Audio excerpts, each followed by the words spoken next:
ଗୋଟିଏ ଜଙ୍ଗଲରେ ବାସ କରୁଥିଲେ ଛେଳି ଓ ମୂଷା। ଦୁଇ ଜଣଙ୍କ ଭିତରେ ଭାରି ଭଲ ପଡ଼ୁଥିଲେ। ମୂଷାଟି ଥିଲା ଭାରି ଚାଲାକ। ଖରାଦିନ ତ ଗଲାଣି, ହେଲେ ଆକାଶରେ ଟିକେ ହେଲେ ବର୍ଷାର ଦେଖା ନାହିଁ। ଜଙ୍ଗଲରେ ଯେତେ ସବୁ ଘାସ ସବୁ ଶୁଖିଗଲାଣି। ଏବେ କ'ଣ ହେବ କେଜାଣି? ଛେଳି ଭାଇ, ତୁମେ ବଡ଼ ବୋକା। ସୃଷ୍ଟିକର୍ତ୍ତା ଆମମାନଙ୍କୁ ମୁଣ୍ଡ କ'ଣ ପାଇଁ ଦେଇଛନ୍ତି ଜାଣିଛ? ତୁମେ କ'ଣ ଜାଣିନ? ମୁଣ୍ଡ ଯଦି ନଥାନ୍ତା ତାହେଲେ ଆମର ଏଇ ଶିଙ୍ଗ ଦୁଇଟି କୋଉଠି ରହିଥାନ୍ତା କହିଲ? ତୁମର ଯୋଉ ବୁଦ୍ଧି, ଏପରି ବୁଦ୍ଧି, ଏତେ ବୁଦ୍ଧି ରଖି କ'ଣ କରିବ? ହଁ ପରା, ଆମର ଏତେ ବୁଦ୍ଧି, ତଥାପି ସମସ୍ତେ କହୁଛନ୍ତି ଛେଳିମାନେ ନିର୍ବୋଧିଆ। ଏ କ'ଣ ମୂଷା ଭାଇ, ତୁମେ ମୁହଁ ଲୁଚେଇ ହସୁଛ କ'ଣ ପାଇଁ? ଆରେ ବାବା, ମୁଁ ଜାଣିଛି ମୁଣ୍ଡ ଥାଏ ଚିନ୍ତା କରିବା ପାଇଁ। ଆଉ ତୁମେ ଛାଡ଼ ଛେଳି ଭାଇ। ମୁଁ କ'ଣ ଭାବୁଛି ଜାଣିଛ ମୂଷା ଭାଇ? କେମିତି ଦିନଗୁଡ଼ା କଟିବ ମୋର। ମୁଁ ଏକା ନୁହେଁ, ମୋ ପରି ଆହୁରି ଅନେକ ଅଛନ୍ତି, ଯିଏ ସବୁ ଗଛର ପତ୍ର, ଫଳ, ଘାସ ଖାଇ ବଞ୍ଚୁଛନ୍ତି। ବୁଝିଲ? ତୁମେ ସିନା ତୁମ ଘରେ ଖାଇବା ରଖିଦେଇଛ। ଆମ ଘରେ ଖାଇବା ରଖିକି ଲାଭ ବା କ'ଣ ଯେ? ଆଜି ଏ ଗଛରେ ତ କାଲି ସେ ଗଛରେ ରହୁଛି। ମୋର ବସାର ଓ ଖାଇବାର କିଛି ଠିକ୍ ଠିକଣା ନାହିଁ। ସେ ଯାହା ହେଉ, ତଥାପି ମୋର ଖାଦ୍ୟର କିଛି ସମସ୍ୟା ନାହିଁ। ବୁଝିଲ? ଦେଖ ମୂଷା ଭାଇ, ଏଠି କିଛି ଫଳ, ହେଲେ ଏଇଟା ଏଠିକି କେମିତି ଆସିଲା? ଏପଟେ ମୋତେ ଜୋରେ ଭୋକ ବି ଲାଗିଲାଣି।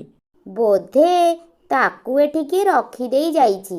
ହେଲେ ତୁମେ ଆଜି ଏଟାକୁ ଖାଇ ଗୋଟେ ଦିନ ଚଳେଇ ନିଅ। ନା ନା ମୂଷା ଭାଇ, ଅନ୍ୟ କାହାର ଖାଦ୍ୟ ଉପରେ ଭାଗ ବସେଇବା ଠିକ୍ ନୁହେଁ। ସିଏ ଯଦି ଜାଣିବ ମୁଁ ତାର ଖାଦ୍ୟ ଖାଇଛି ବୋଲି, ସେ ବହୁତ ମନ ଖରାପ କରିବ। ଆରେ ଭାଇ, ଆଜି ଯଦି ତୁମେ ନ ଖାଇବ ତାହେଲେ ତୁମେ ତ ମରିଯିବ। ତା ଛଡ଼ା ତୁମେ ତ ଜାଣିଛ, ଏଠି ଯିଏ ବି ଖାଦ୍ୟ ରଖିଛି ସିଏ ଆହୁରି ଅଧିକ ଖାଦ୍ୟ ସାଇତିକି ରଖିଥିବ। ତୁମେ ଏଟାକୁ ଖାଇ ବିଶ୍ରାମ ନିଅ। ମୁଁ ଏବେ ଆସୁଛି। ମୋତେ ଆହୁରି ଖାଦ୍ୟ ସଂଗ୍ରହ କରି ରଖିବାକୁ ପଡ଼ିବ। ଆଗକୁ ତ ବର୍ଷା ହେବ ଯେ ଚାରିଆଡ଼େ ପାଣି ହିଁ ପାଣି ଭର୍ତ୍ତି ହୋଇଯିବ। ଦେଖୁ ଦେଖୁ ବି ଶୀତ ଦିନ ଚାଲି ଆସିବ। ଏବେ ମୋର କେତେ କାମ ବାକି ଅଛି। ମୋତେ ଆଗ ଖାଦ୍ୟ ସଂଗ୍ରହ କରି ରଖିବାକୁ ପଡ଼ିବ। ଆଜି ଦିନଟା ସିନା ଫଳ ଖାଇ ଚଳେଇ ଦେଲି, ହେଲେ କାଲି କ'ଣ ହେବ? ଏମିତି କିଏ ଜଣେ ନଥାନ୍ତା ମୋତେ ସବୁଦିନ ଗଛର କଞ୍ଚା ପତ୍ର ଓ ଡାଳ ଖାଇବାକୁ ଦିଅନ୍ତା? ନହେଲେ ମୁଁ ଗଛ ଚଢ଼ି ପାରିଥାନ୍ତି କି? ଖୁବ୍ ମଜା ହୋଇଥାନ୍ତା। ହଉ ଛାଡ଼, ଏବେ ଯାଉଛି ଟିକେ ଶୋଇପଡ଼ିବି।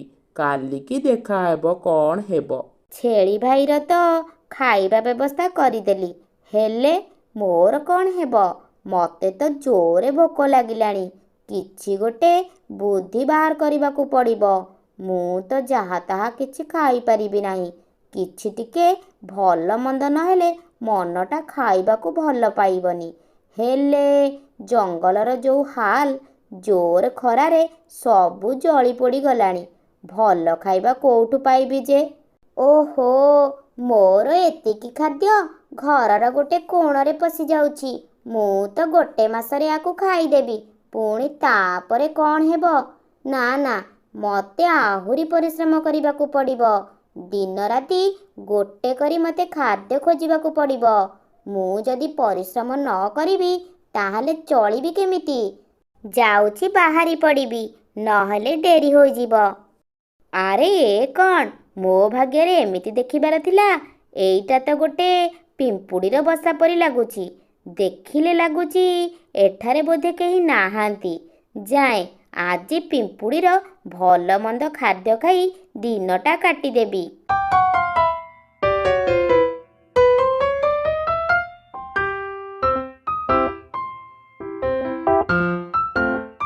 ଆହା, କି ଆନନ୍ଦ, କି ସୁନ୍ଦର ଖାଦ୍ୟ। ଆଜି ତ ପୁରା ପେଟ ଭର୍ତ୍ତି କରି ଖାଇବି। ଆରେ ବା, ଏଠି ତ ଖଣ୍ଡେ ଫଳ ପଡ଼ିଛି। ଯାଉଛି ଏଇଟାକୁ ନେଇଯିବି। ଓରେ ବାବାରେ, ଏଇଟା କେତେ ଭାରୀ। ନା ନା, ଯାହା ବି ହେଉ ଏଇଟାକୁ ବୋହି ନେଇ ଯିବାକୁ ପଡ଼ିବ ଘରକୁ। ଏଇଟାକୁ କଷ୍ଟ କରି ନେଇଗଲେ ମୋର କେତେ ଗୁଡ଼େ ଦିନ ଚାଲିଯିବ। ଆରେ ବାବା, ଏଠି ତ ଦେଖୁଛି ଖାଦ୍ୟର ପାହାଡ଼। ଏତେ ଖାଦ୍ୟ ଜମେଇକି ରଖିଛି ପିମ୍ପୁଡ଼ି ଭାଇ। ମୁଁ ଯାଉଛି ଅଏସ୍ କରିକି ଖାଇବି। ହେଲେ କୋଉଟା ଆଗ ଆରମ୍ଭ କରିବି ଜାଣିପାରୁନି। ସେଇଟା ନା ଏଇଟା? ୱାଃ, କେତେ ସୁନ୍ଦର ଖାଇବା! ମନଟା ଖୁସି ହେଇଗଲା। ଖାଇକି ମୋର ପେଟ ପୁରା ଭର୍ତ୍ତି ହୋଇଗଲା। ଆଉ ଖାଇଲେ ମୋ ପେଟ ଫାଟିଯିବ। ମୋର ଆଉ 2 ଦିନ ହେବ ନ ଖାଇଲେ ବି ଚଳିବ। ଆଜି ଦିନଟା ମୋର ବହୁତ ଭଲ ଅଛି। ଓରେ ବାବାରେ, ହାତ କାଟିଲାଣି। କେତେ ବାଟ ଆସିଲାଣି ଯେ। ଟିକେ କଷ୍ଟ ନ କଲେ ବାକି ଦିନଗୁଡ଼ା କେମିତି କାଟିବି ଯେ? ଏଇଟା ତ ମୋର କଷ୍ଟ କରିବାର ସମୟ ନା। ହାୟ ହାୟ ରେ, କିଏ ଆସିଥିଲା ମୋ ଘରକୁ? କାହାର ନଜର ପଡ଼ିଲା ମୋ ଖାଦ୍ୟ ଉପରେ? ମୁଁ କେତେ କଷ୍ଟ କରି ଯୋଗାଡ଼ କରିଥିଲି ମୋ ଖାଦ୍ୟ। କେତେ ଖାଦ୍ୟ ଖାଇ ଦେଇଛି ସେ। ମୋତେ ଏଥର ମୋ ଘରକୁ ଟିକେ ନଜର ରଖିବାକୁ ପଡ଼ିବ। ନହେଲେ ମୋର ସବୁ ଖାଦ୍ୟ ଚୋରି ହେଇଯିବ। ଚୋରକୁ ତ ମୁଁ ଧରିକି ହିଁ ରହିବି। ତା ପରଦିନ ସକାଳେ ଛେଳିଟି ନିଜେ ମୂଷାର ଘରକୁ ଆସିଲା। କ'ଣ କରୁଛ ମୂଷା ଭାଇ? ଆଜି କ'ଣ ଏ ପର୍ଯ୍ୟନ୍ତ ଶୋଇଛ? ତୁମକୁ ନ ପାଇ ମୁଁ ଏଠାକୁ ଚାଲି ଆସିଲି। କ'ଣ କହିବି ଭାଇ, ବହୁତ ଦିନ ପରେ କାଲି ମୁଁ ଗୋଟେ ଭୁରି ଭୋଜନ ଖାଇଛି। ଏ ପର୍ଯ୍ୟନ୍ତ ବି ପେଟ ଭର୍ତ୍ତି ହୋଇଅଛି। ସେଥିପାଇଁ ଭଲ ନିଦଟେ ହୋଇଯାଇଥିଲା। କୋଉଠୁ ଖାଇଲ ଏମିତି ଭୁରି ଭୋଜନ? ନିମନ୍ତ୍ରଣ ଥିଲା କି କୋଉଠି? ନିମନ୍ତ୍ରଣ ନାହିଁ ମ ଭାଇ। ଆଉ ତୁମର କ'ଣ ଖବର? କ'ଣ ଆଉ ଖବର? ନଦୀର ପାଖକୁ ଯାଇଥିଲି, ଏବେ ଫେରୁଛି। ସେଠି ତ ପୁରା କୋଇଲା ପରି ହୋଇଯାଇଛି। ପାଣି ବି ଟିକେ ଶାନ୍ତିରେ ପିଇ ପାରିଲି ନାହିଁ। ନଦୀରେ ବି ଆଗ ଭଳି ଆଉ ପାଣି ନାହିଁ। ଆଚ୍ଛା ଭାଇ, ତୁମେ ଜାଣିଛ କି ଏତେ ପାଣି କୁଆଡ଼େ ଯାଉଛି? କୁଆଡ଼େ ଆଉ ଯିବ? ଖରା ପାଇଁ ଆକାଶକୁ ଉଠି ଯାଉଛି। ନହେଲେ କ'ଣ ଏତେ ବର୍ଷା ହୋଇପାରନ୍ତା? ତୁମର କି ବୁଦ୍ଧି ମ ମୂଷା ଭାଇ। ମୁଁ ଏବେ ଆସୁଛି, ପରେ ଦେଖା ହେବ।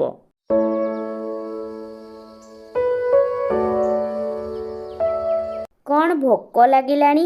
ଆଜି ପୁଣି କ'ଣ ପିମ୍ପୁଡ଼ିର ବସାକୁ ଖାଇବାକୁ ଯିବାଟା ଠିକ୍ ହେବ ତ? ଯଦି ସେ ଜାଣିଯିବ, ତାହେଲେ ସେ ମୋ ଲାଞ୍ଜକୁ ଯଦି କାମୁଡ଼ି ଦେବ। ଆଚ୍ଛା, ପିମ୍ପୁଡ଼ି କାମୁଡ଼ି ଦେଲେ କ'ଣ ମୋତେ ଜୋରେ କାଟିବ? କିନ୍ତୁ ଜୋରେ ଭୋକ ଲାଗିଲାଣି। ଯାଏଁ ଆଗ ଦେଖେ, ଯାହା ହେବ ପରେ ଦେଖାହେବ। ଆଜି ମୋ ଘରକୁ ଟିକେ ଭଲ କି ନଜର ରଖିବାକୁ ପଡ଼ିବ। ଏଇଟା ତ ଗୋଟେ ଶସ୍ୟ। ଯାଏଁ ଏଇଟାକୁ ନେଇ ଘରେ ରଖି ଘର ଆଡ଼େ ଟିକେ ବୁଲି ଦେଇ ଆସିବି। ସବୁବେଳେ ନଜର ରଖିବାକୁ ପଡ଼ିବ, ନହେଲେ ବାକିତକ ଖାଇବା ସବୁ ସରିଯିବ। ଆରେ ବାଃ, ଏଇଟା ତ ଗୋଟେ ଫଳ। କେତେ ଦିନ ହେବ ଏମିତିକା ଫଳ ଖାଇନି। ୱାଃ, କି ଟେଷ୍ଟି ଫଳ! ପୁରା ମସ୍ତ ଲାଗୁଛି। ନା ନା, ଆଜି ଆଉ ଡେରି କଲେ ଚଳିବନି। ଜଲ୍ଦି ପଳାଏ।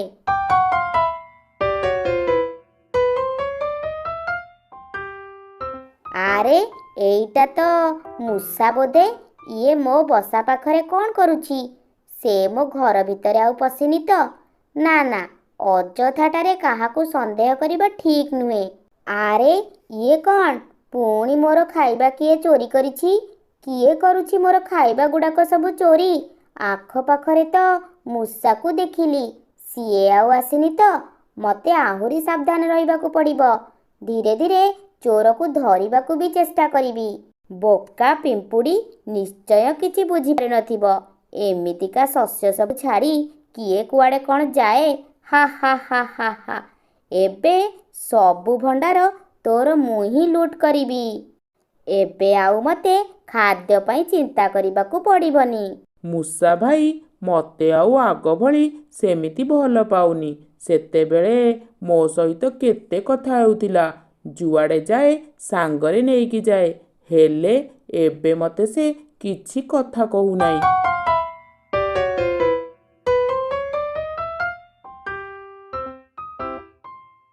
କ'ଣ ହେଇଛି ଛେଳି ଭାଇ? ମୁହଁଟାକୁ ଏମିତି ଫୁଲେଇକି ରଖିଛ କ'ଣ ପାଇଁ? ତୁମେ ଆଉ ମୋ ସହିତ ଆଗ ଭଳି କଥା ହେଉନ ମୂଷା ଭାଇ, ସେଥିପାଇଁ ମୋର ମନ ଭାରି ଖରାପ। ଓହୋ, ଏଇ କଥା।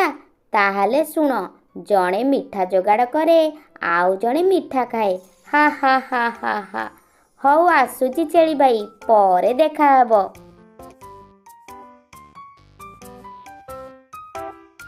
କ'ଣ କହିଲା ଯେ ସେ ମୂଷା ଭାଇ? ମିଠା ଯୋଗାଡ଼ କର, ମିଠା ଖାଅ। ରହରେ ବାବା, ମୋର ତ ଏତିକି ବଡ଼ ମୁଣ୍ଡ, ଏତେ କଥା ଚିନ୍ତା କରିହେବନି। ମୁଁ ବରଂ ଖାଇବା ଖୋଜିବା ଦରକାର। ଘାସପତ୍ର ତ ଠିକ୍ରେ ମିଳୁନାହିଁ। କିଏ ବା ଭଲ ଖାଦ୍ୟ ଦେବ ମୋତେ? ଆଜି ଆଉ ଖାଦ୍ୟ ଖୋଜିବା ପାଇଁ ଯିବିନି। ଆଜି ଏଇଠି ହିଁ ଅପେକ୍ଷା କରିବି। ଚୋର ଆସିଲେ ତାକୁ ଏମିତି କାମୁଡ଼ିବି ଯେ ସେ ସାରା ଜୀବନ ମନେ ରଖିବ। ଅନ୍ୟର ଖାଦ୍ୟ ପ୍ରତି ଆଉ କେବେ ନଜର ଦେବନି। ଆଜି ତ ମୁଁ ପୁରା ମଜା କରି ଏଇ ଖାଦ୍ୟ ଗୁଡ଼ା ଖାଇବି, ଆଉ ଖାଇସାରି ଆରାମରେ ଶୋଇପଡ଼ିବି। ରହରେ ବଦମାସ ମୂଷା, ତୁ ତାହେଲେ ମୋର ଖାଦ୍ୟକୁ ଚୋରି କରୁଛୁ? ରହ ରହ, ଆଜି ତତେ ମଜା ଚଖଉଛି।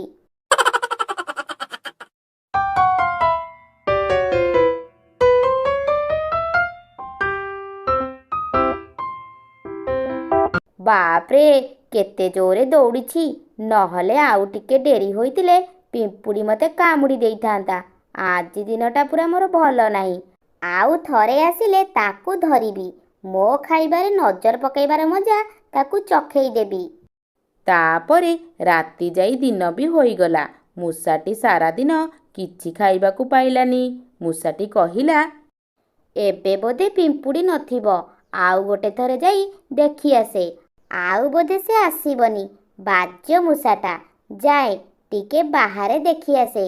ଆଜି ରହ, ତୋର ସବୁ ଖାଦ୍ୟ ଖାଇ ଶେଷ କରିଦେବି। ଆହା, କି ଶାନ୍ତି! ଏବେ ଯାଉଛି ପଳେଇବି। ପିମ୍ପୁଡ଼ି ଆସି ଦେଖିଲେ କ'ଣ ଯେ କରିବ? ଆରେ ବାପରେ, ସେ ବାଜ୍ୟ ମୂଷାଟା ମୋର ସବୁ ଖାଦ୍ୟ ଖାଇ ଶେଷ କରିଦେଇଛି। ମୁଁ ଆଉ ଏଠି ରହିବିନି। ମୁଁ ନଦୀ ଉପରେ ଥିବା ଜଙ୍ଗଲକୁ ପଳେଇବି। ମୁଁ ଶୁଣିବାକୁ ପାଇଛି ସେଠି ଖାଇବାର କିଛି ଅଭାବ ନାହିଁ। ଓ ପିମ୍ପୁଡ଼ି ଭାଇ, କୁଆଡ଼େ ଯାଉଛ? ସାମ୍ନାରେ ତ ନଦୀ, ପାର କେମିତି ହେବ ଯେ? ତୁମେ ତ ବୁଡ଼ିଯିବ। ମୋର ଯାହା ହେବାର ଅଛି ହେବ, ବୁଝିଲ ମହୁମାଛି ଭାଇ? ଆଉ ଏ ଜଙ୍ଗଲରେ ରହିହବନି। ତାପରେ ପିମ୍ପୁଡ଼ି ମହୁମାଛିକୁ ସବୁ କଥା ଖୋଲିକି କହିଲା। ତୁମ ସାଙ୍ଗରେ ମୂଷା ବହୁତ ଅନ୍ୟାୟ କରିଛି। ଏମିତି ଭାବେ କାହାର ଖାଦ୍ୟ ଖାଇବା ଉଚିତ ନୁହେଁ। ମୁଁ ତ ତୁମକୁ ଖାଦ୍ୟ ଖାଇବାକୁ ଦେଇପାରିବି ନାହିଁ, ହେଲେ ତୁମର କିଛି ଉପକାର କରିପାରିବି, କିଛି ସାହାଯ୍ୟ କରିପାରିବି।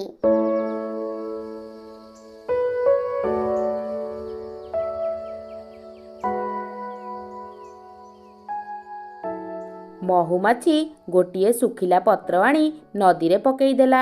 ଏଇ ପତ୍ର ଉପରକୁ ଚାଲି ଆସ ପିମ୍ପୁଡ଼ି ଭାଇ, ମନ ଖରାପ କର ନାହିଁ। ଯାହା ହେଉଛି ସବୁ ଭଲ ପାଇଁ ହିଁ ହେଉଛି। ଏହା ଉପରେ ବସି ଭାସି ଭାସି ତୁମେ ଯାଇପାରିବ, କିଛି ହେବନି। ଆସ ପିମ୍ପୁଡ଼ି ଭାଇ, ମୁଁ ବି ଯିବି। ଧନ୍ୟବାଦ ମହୁମାଛି ଭାଇ, ତୁମର ଏହି ଉପକାର ମୁଁ କେବେ ଭୁଲି ପାରିବି ନାହିଁ। ପିମ୍ପୁଡ଼ିଟି ପତ୍ରରେ ଭାସି ଭାସି ନଦୀର ସେପଟ ଜଙ୍ଗଲକୁ ଚାଲିଗଲା।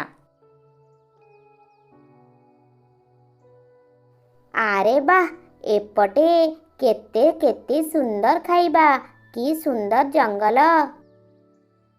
ମୁଁ କହୁଥିଲି ନା, ଯାହା ହୁଏ ସବୁବେଳେ ଭଲ ପାଇଁ ହିଁ ହୁଏ। ତାପରେ ପିମ୍ପୁଡ଼ି ଓ ମହୁମାଛି ସୁଖ ଶାନ୍ତିରେ ଦିନ କାଟିବାକୁ ଲାଗିଲେ। ଗାଁ ପାଖରେ ଥିବା ଜଙ୍ଗଲରେ ଗୋଟିଏ ଛେଳିଟିଏ ରହୁଥିଲା।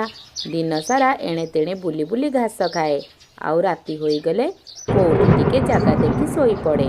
କାରଣ ତାର କିଛି ବି ହେଲେ ଘର ହିଁ ନଥିଲା। ସେହି ଜଙ୍ଗଲରେ ଆଉ ଗୋଟିଏ ଗାଈ ମଧ୍ୟ ରହୁଥିଲା। ତାର ବି କିଛି ହେଲେ ଘର ଦ୍ୱାର ନଥିଲା। ଦିନ ଯାକ ବୁଲି ବୁଲି କରି ଖାଏ ଓ ଯୋଉଠି ସୁଯୋଗ ମିଳିଯାଏ ସେଇଠି ହିଁ ସେ ଶୋଇପଡ଼େ। ଗୋଟିଏ ଦିନ ଛେଳିଟି ନଦୀ ପାଖରେ ଘାସ ଖାଉଥିଲା। ତାକୁ ଟିକେ ଥଣ୍ଡା ହୋଇଯାଇଥିଲା। ଓହୋ, ଆଉ ଭଲ ଲାଗୁନି। କାଲିର ଯୋଉ ଜୋରେ ବର୍ଷା, ସେଇ ବର୍ଷାରେ ମୋତେ ଥଣ୍ଡା ହୋଇଯାଇଛି। କ'ଣ କରିବି ଯେ? ହଉ ଦେଖିବା, କାଲି ଆଡ଼କୁ ଭଲ ହୋଇଯିବ ବୋଧେ। ଟିକେ ରେଷ୍ଟ କରିବାକୁ ଭାରି ଇଚ୍ଛା ହେଉଛି, ହେଲେ କେମିତି କରିବି ଯେ? ଏହା ଭାବି ଛେଳିଟି ପୁଣି ଘାସ ଖାଇବାରେ ଲାଗିଲା।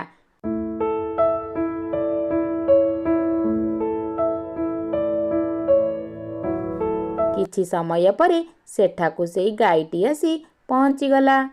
ଆରେ ଛେଳି ଭାଇ, କେମିତି ଅଛ? ଓହୋ, କୁହନି କୁହନି ଗାଈ ଭାଇ, ଦେହଟା ଜମା ଭଲ ନାହିଁ। କାହିଁକି? କ'ଣ ହୋଇଛି କି? ଜୋରେ ଥଣ୍ଡା ହୋଇଯାଇଛି। ମୋର ତ କୋଉଠି ଘର ନାହିଁ, ପୁଣି ଜୋରେ ବର୍ଷା ହେଉଛି। ହଉ ଛାଡ଼, ତୁମର କ'ଣ ଖବର ଆଉ? ମୋର ଆଉ କ'ଣ ଖବର? ଏପଟ ସେପଟ ହୋଇ ବୁଲୁଛି, ଯାହା ଯୋଉଠି ପାଇଲି ଖାଇଦେଉଛି, ଆଉ ଯୋଉଠି ଟିକେ ସୁଯୋଗ ପାଉଛି ସେଇଠି ଟିକେ ଶୋଇପଡ଼ୁଛି। ଆରେ ତାହେଲେ ତ ଆମ ଦୁଇ ଜଣଙ୍କର ସମସ୍ୟା ଗୋଟିଏ। ଆମ ଦୁଇ ଜଣଙ୍କର ଗୋଟିଏ ଘର ଦରକାର। ହଁ, ତୁମେ ଠିକ୍ କହିଛ ଛେଳି ଭାଇ। ଚାଲୁନ ଆମେ ଦୁଇ ଜଣ ମିଶି ଗୋଟେ ଘର ବନେଇଦବା।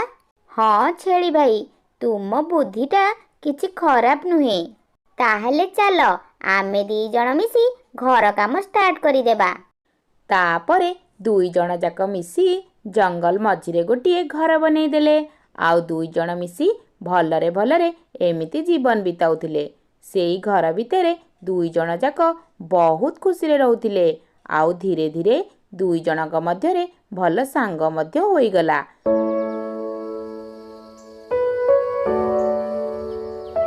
ସବୁ କାମ ଏକା ସାଙ୍ଗ ହୋଇ କରନ୍ତି, ଜଣେ ଅନ୍ୟ ଜଣକୁ ମଧ୍ୟ ସାହାଯ୍ୟ କରନ୍ତି।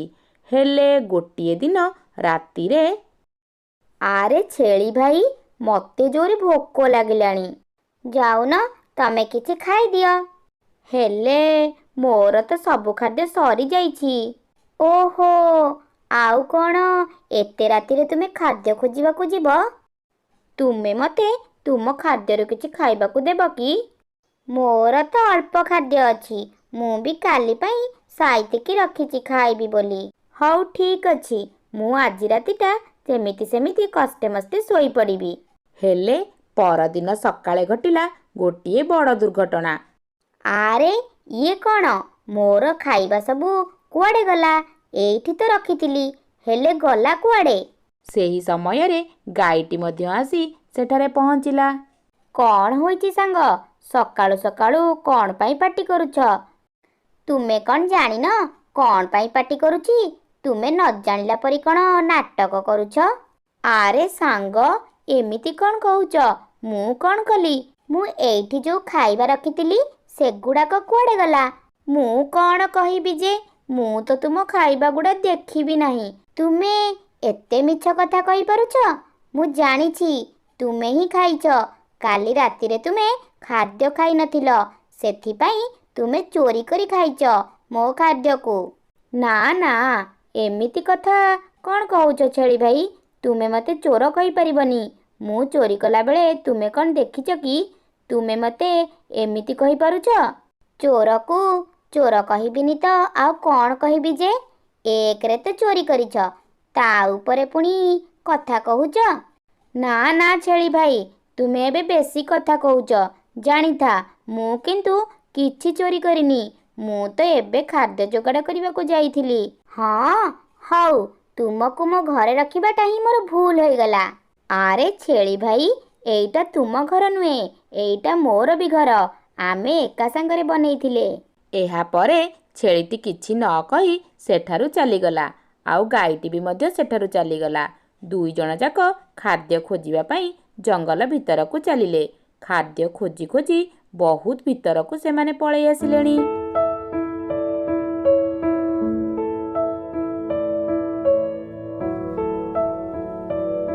କ'ଣ ହେଲା?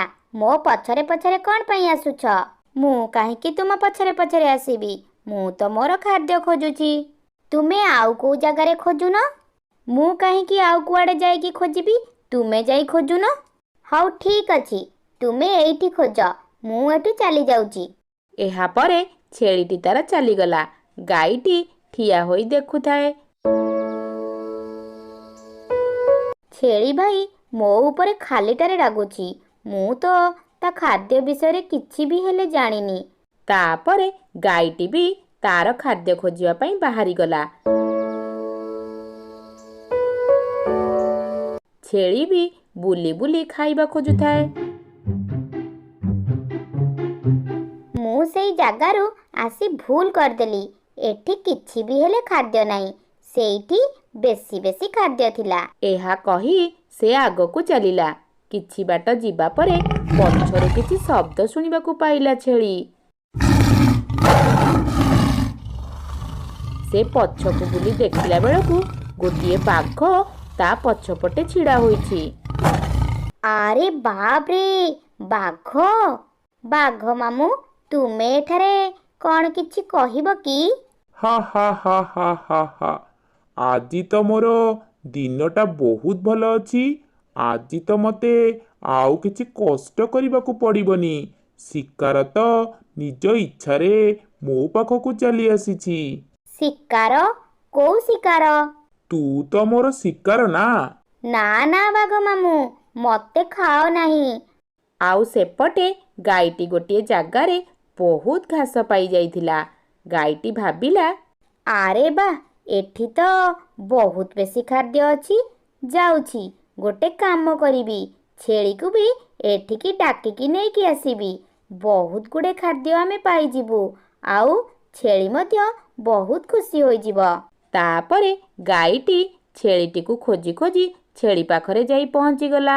ତ ସେଠି ଯାଇ ଦେଖିଲା ଛେଳିର ସାମ୍ନାରେ ଗୋଟିଏ ବାଘ ଠିଆ ହୋଇଛି। ଆରେ ବା, ଆଜି ତ ମୋର ଭାଗ୍ୟଟା ପୁରା ଜୋର ଅଛି ଦେଖୁଛି। ଏକାଥରେ ଦୁଇଟା ଶିକାର। ଏବେ କୁହ, କାହାକୁ ମୁଁ ଆଗେ ଖାଇବି? ଗାଈ ଭାଇ, ମତେ ବଞ୍ଚାଅ। ଆଜି ଆଉ କେହି ବଞ୍ଚେଇ ପାରିବେନି ତୁମ 2 ଜଣଙ୍କୁ। ମୁଁ ତୁମମାନଙ୍କୁ ଖାଇବି। ବାଘଟି ରଡ଼ି ଛାଡ଼ି ଆଗକୁ ମାଡ଼ି ଆସିଲା। ଛେଳିଟି ବି କାନ୍ଦିବା ଆରମ୍ଭ କରିଦେଲା। ଛାଡ଼ିଦିଅ, ମତେ ଛାଡ଼ିଦିଅ। ଆରେ ବାଘ ମାମୁଁ, ତୁମେ ଏମିତି କର ନାହିଁ। ଆମେ ଏକା ସାଙ୍ଗେ ଏ ଜଙ୍ଗଲରେ ରହୁଛେ, ଆଉ ତୁମେ ପୁଣି କହୁଛ ଆମକୁ ଖାଇବ? ଆରେ, ଯଦି ନ ଖାଇବି ତାହେଲେ ବଞ୍ଚିବି କେମିତି ମୁଁ? ବାଘ ମାମୁଁ, ଆମକୁ ଖାଅ ନାହିଁ। ଆମର ଶରୀର ଅତି ଦୁର୍ବଳ। ମୁଁ ତ ସକାଳଠାରୁ କିଛି ବି ହେଲେ ଖାଇନାହିଁ। ଆଉ ମୁଁ କାଲି ରାତିରୁ କିଛି ବି ହେଲେ ଖାଇନାହିଁ। ତୁମେ ସତ କହୁଛ? ହଁ, ମୁଁ ସତ କହୁଛି। ତୁମ ଖାଦ୍ୟ ମୁଁ ଖାଇନାହିଁ। ହେ ଚୁପ୍ କର। ତୁମ 2 ଜଣଙ୍କୁ ମୁଁ ଖାଇଲେ ମୋର ଆରାମ ହୋଇଯିବ। ବାଘ ମାମୁଁ, ଆମକୁ ଛାଡ଼ିଦିଅ। ହଁ, ଏଇ ଜଙ୍ଗଲକୁ ଆଉ 2ଟି ଗାଈ ଓ ଛେଳି ବି ଆସିଛନ୍ତି। ସେମାନେ ଆମଠାରୁ ବହୁତ ମୋଟାସୋଟା। ତୁମେ ଚାହିଁଲେ ତାଙ୍କୁ ଖାଇବ। ହଁ? କୋଉଠି? ହଁ, ସେପଟେ ଚରୁଛନ୍ତି। ହଁ ହଁ, ଆମେ ସେମାନଙ୍କୁ କହିଦେବୁ କି ଏଠାରେ ବହୁତ ଘାସପତ୍ର ଅଛି। ସେଠିକି ଯାଅ, ଖାଇବ। ସେମାନେ ଏଠାକୁ ଆସିଲେ ତାଙ୍କୁ ଖାଇଦେବ। ଆମକୁ ଏବେ ଛାଡ଼ିଦିଅ। ବାଘଟି ମନେ ମନେ ଭାବିଲା, ମୁଁ ତ ମୋଟାସୋଟା 2ଟି ଗାଈ ଓ ଛେଳି ପାଇବି। ଏମାନଙ୍କୁ ଛାଡ଼ିଦେବି, ଆଉ ସେମାନଙ୍କୁ ବହୁତ ଦିନ ପର୍ଯ୍ୟନ୍ତ ଖାଇପାରିବି। ଠିକ୍ ଅଛି। ତୁମେମାନେ ଏବେ ଯାଅ ତାହେଲେ। ଏମିତି ବାଘକୁ ବୋକା ବନେଇ ଗାଈ ଓ ଛେଳି ତାଙ୍କ ଘରକୁ ଫେରି ଆସିଲେ। ଘରେ ଆସି ପହଞ୍ଚିଗଲେ। ଛେଳିଟି ଦେଖିଲା ମୂଷାର ପାଦ ଚିହ୍ନ। ଏଥିରୁ ଛେଳିଟି ଜାଣିପାରିଲା ଯେ ତାର ଖାଇବା ସବୁ ଗାଈ ନୁହେଁ, ସେ ମୂଷା ସବୁ ନେଇଯାଉଛି। ତାପରେ ଛେଳିଟି ତାର ଭୁଲ ବୁଝି ଗାଈଠାରୁ କ୍ଷମା ମାଗିଲା। ମୋର ଭୁଲ ହୋଇଯାଇଛି ଗାଈ ଭାଇ, ମତେ କ୍ଷମା କରିଦିଅ। ଆରେ, ଆମେ 2 ଜଣ ତ ଭଲ ସାଙ୍ଗ। ସାଙ୍ଗ ଭିତରେ ପୁଣି କ'ଣ କ୍ଷମା? ତାପରେ 2 ଜଣ ଯାକ ଭଲ ସାଙ୍ଗ ହୋଇ ରହିଲେ।